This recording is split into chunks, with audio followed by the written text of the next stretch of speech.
mal dormir, boire, mal manger, c'est impactant Énorme. énormément. Énormément parce que déjà Même pour un gamin là, de 16 ans, mais bien sûr parce que ils sont encore les garçons à 16 ans ils sont encore en croissance. Donc c'est nécessaire. Le sommeil pour moi sommeil. c'est du dopage légal. C'est-à-dire que si tu c'est le premier optimises élément, tu diras que c'est la première chose complètement. qui arrive le dimanche, Voilà. début de l'après-midi. Ouais. Il est fatigué. Ouais. Tu vois, par exemple, Il peut se blesser. il y a beaucoup plus de chances de blesser, beaucoup moins de performance, parce que déjà ta vision, elle peut être plus trouble, ton temps de réaction il est beaucoup plus élevé, donc tu es moins réactif, donc tu es moins performant. Au niveau physiologique, tu récupères beaucoup moins bien. Tu as tendance à grignoter plus, parce qu'il y a un dérèglement hormonal, donc tu as moins de sentiments de satiété. Donc forcément, quand tu as envie de manger, tu manges en plus du sucre, parce que souvent parce que c'est une source d'énergie disponible facilement. Donc tu as tout un tas d'éléments, j'en ai parlé aussi récemment sur mes réseaux, qui t'encourageraient à vraiment dormir mieux. Pas forcément plus. C'est-à-dire 8 heures. Pas forcément, ça dépend des gens. Mais Ça fait partie, bien. ça fait partie de ce que j'amène aussi dans mon programme de prépa physique privé.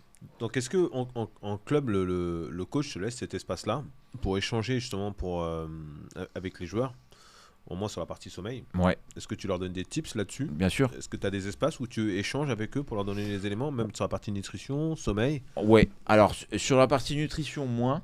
Parce que voilà, je leur donne quelques conseils. C'est difficile de faire un programme individualisé à tout le monde. Mais beaucoup sur le sommeil. Je leur parle beaucoup du sommeil, en leur disant que voilà, on est des machines. Tu es réglé. Il n'y a qu'à voir. Quand vous dormez à heure fixe tout le temps, déjà, vous êtes moins fatigué. Si par exemple tu fais un rythme 23h 7h du matin, c'est au hasard, et que tu as l'habitude de dormir à ce rythme là, tu vas finir par te réveiller sans réveil. Ça arrive à tout le monde, ça. Et c'est lié à notre cycle hormonal. On est réglé comme nos rythmes circadiens font qu'on a une horloge biologique, et on peut pas soumettre notre corps à les une autre jeunes, chose. souvent, ils ont la tendance à basculer de tous les côtés.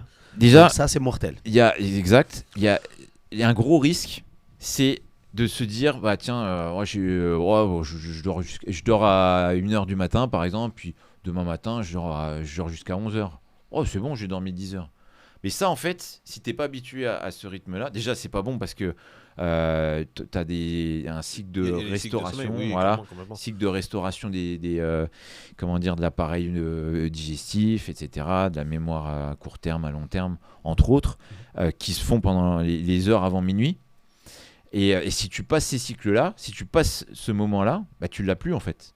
Par exemple, le foie, alors je veux pas dire de bêtises, mais je sais que c'est entre 22 et 23 heures. Je suis pas sûr à 100%, mais je peux retrouver dans mes notes. Et si tu dors après ça, en fait, tous les bienfaits du sommeil sur ta régénération cellulaire au niveau hépatique, au niveau du foie, tu l'as raté en fait. T'es passé à côté. T'as loupé le cycle. Voilà. Et donc je reviens sur le décalage de cycle. Par exemple, le pire c'est j'ai pas match, ou le match est fini, je dors à 2h du mat, puis je me réveille à midi le lendemain. Bon, j'ai 10 heures de sommeil, mais c'est pas bon. Parce qu'en fait, tu te mets en décalage horaire, comme si tu venais de voyager à New York ou je sais pas où. Mais je pense que ça, c'est un bon indicateur pour les gamins qui veulent faire de la performance, qui veulent faire de la compétition, et qui ont des objectifs. Bien sûr. Donc je pense que c'est hyper important pour nos gosses. Tout à fait. Après, Aurélien, quand tu parles de 2 heures de maths, tu es gentil. Quand j'arrive au vestiaire, à la causerie, à midi, moi j'ai joué à 13h. Et je vois qu'il y a un gamin qui... C'est quoi ça? Claque dans la gueule. Je fais quoi? Tu lui poses des questions. Je vais au tableau et je dis attends, non, tu vas commencer avec moi. Ouais. C'est pas normal de bailler à cette heure-là. Et donc, ça va toucher dans sa performance. Bien sûr. Même s'il dit non, je suis pas fatigué, mais ça va toucher. En fait, dans 1 heure, il est sur le terrain, ça va toucher. Ça peut jouer, ouais, bien sûr. Je pense que les écrans, ça. Tu me diras si tu Aurélien, mais je pense que les écrans, ça a un impact de fou. Énorme. Sur la... énorme. Quand j'ai dit 12 heures de maths, c'est gentil. Moi, j'ai déjà entendu parler des joueurs, moi. Hein.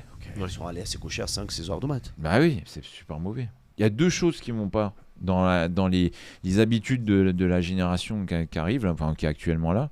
C'est sur les écrans, c'est déjà la lumière bleue. En fait, on est aussi hyper dépendant, nos cycles, nos rythmes circadiens, ils sont dépendants de la lumière, l'exposition à la lumière. C'est prouvé que si tu veux dormir au mieux, eh ben, il faut que tu t'exposes à la lumière avant 11h et que tu t'exposes à la lumière sur le soleil couchant, donc d'autres couleurs, on va dire, de lumière, avant de dormir.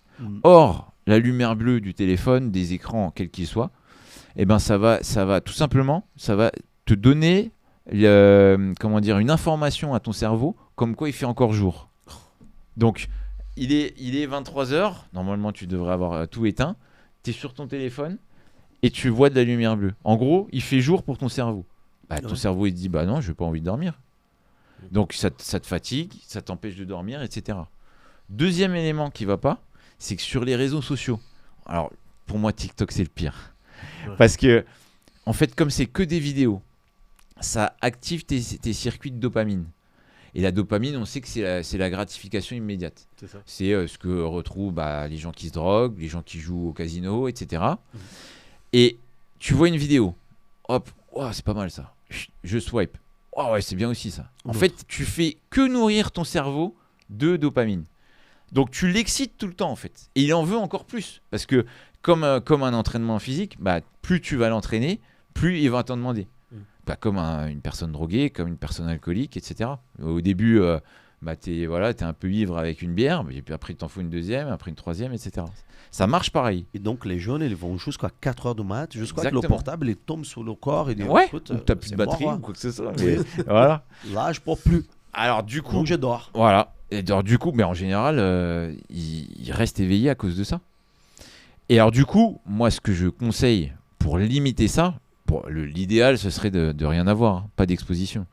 Mais c'est d'acheter des lunettes anti-lumière bleue que tu trouves à 20-30 € max sur Amazon, par exemple. Je n'ai pas lien avec Amazon. Et nous non plus.